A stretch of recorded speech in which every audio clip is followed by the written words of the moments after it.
Seneca's timeless wisdom for modern struggles. You've likely been there before. Standing on the edge of a big opportunity or an interview, an exam, a creative pitch, heart pounding, palms sweating, every worst case scenario replaying in your mind. What if I blow it? What if I'm not good enough? What if I fail publicly, completely, embarrassingly? This fear of failure is not just common, it's nearly universal. It stops people from launching businesses, pursuing passions, or even speaking up in meetings. But this fear isn't new. Before we dive deeper, if you're finding value in this video, take a second to hit that subscribe button and turn on notifications. That way, you won't miss out on future insights that can help you build better habits and master productivity. Also, if you know someone who could benefit from this, go ahead and share it with them. It might just make their day. Nearly 2,000 years ago, the Roman philosopher Lucius Aeneas Seneca wrestled with the same anxieties. Born into power and privilege, but subject to political exile, shifting allegiances, and even forced suicide, Seneca's life was full of uncertainty and risk. Yet through his writings, letters, essays, and Stoic reflections, he developed an approach to life that reframed failure entirely. For Seneca, failure was not the enemy.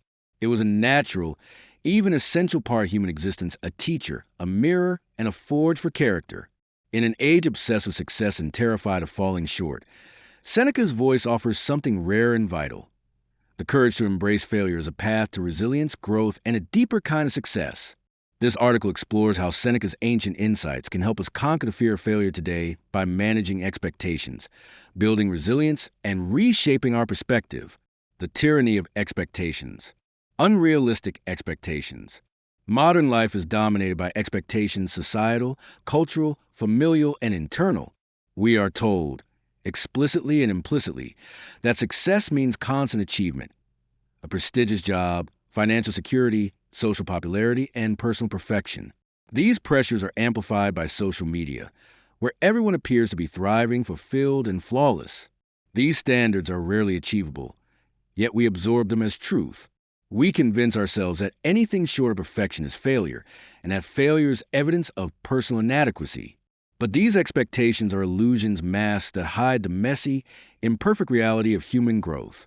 Seneca, in his time, saw similar illusions at work in Roman society, which glorified wealth, fame, and status.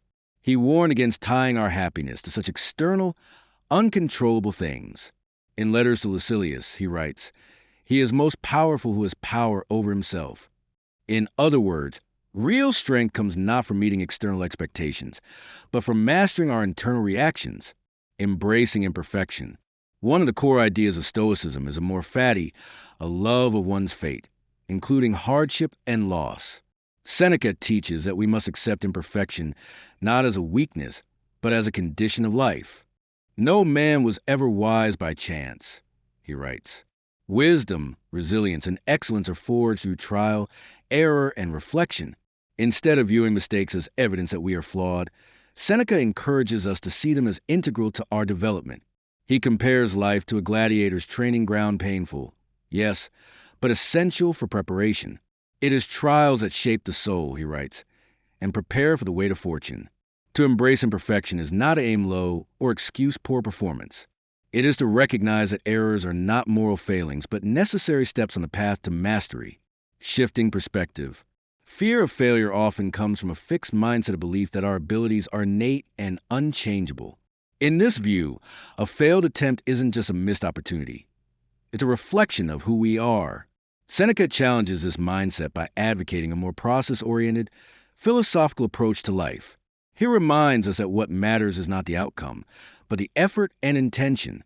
He writes, "A good character, when established, does not depend on success or failure. It lives in soul." By shifting focus from result to process, we reduce the weight of any single failure.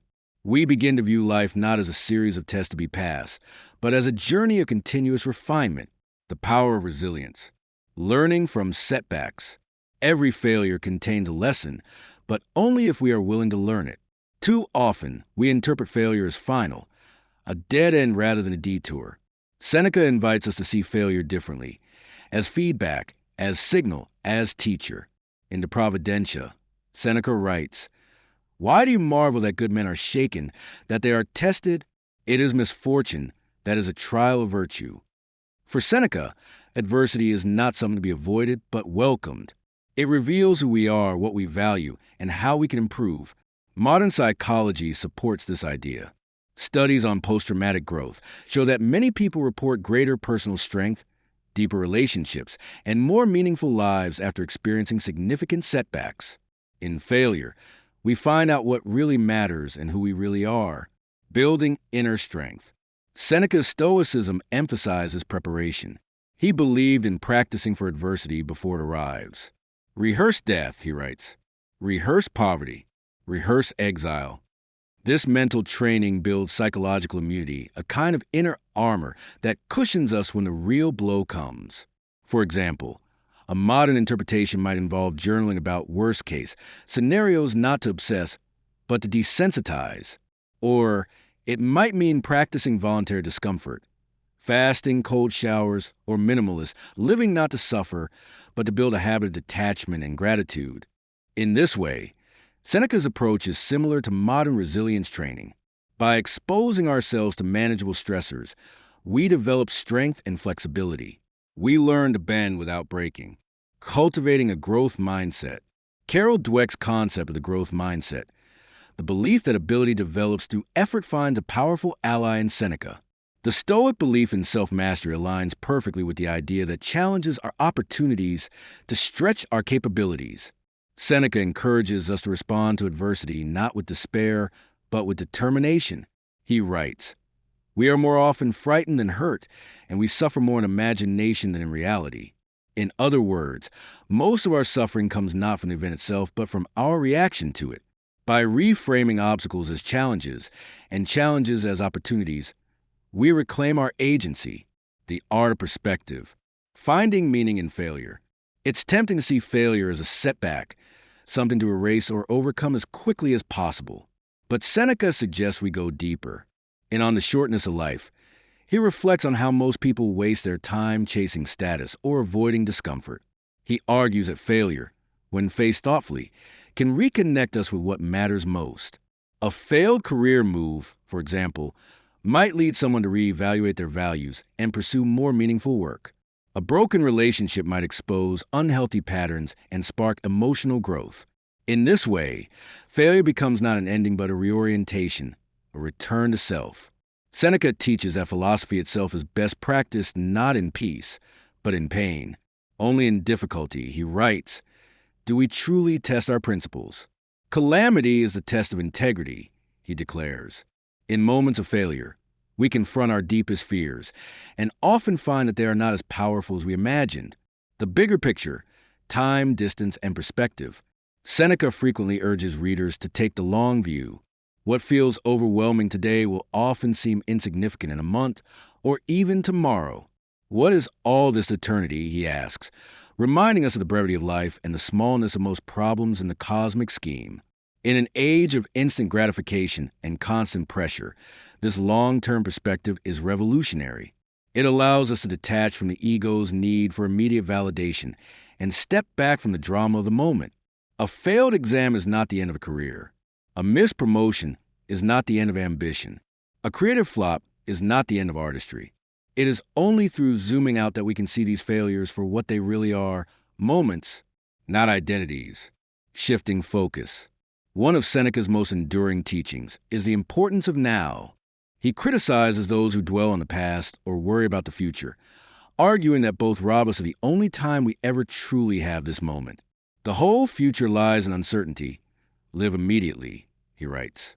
When we fail, our instinct is often to ruminate, to replay what went wrong or forecast what doom awaits.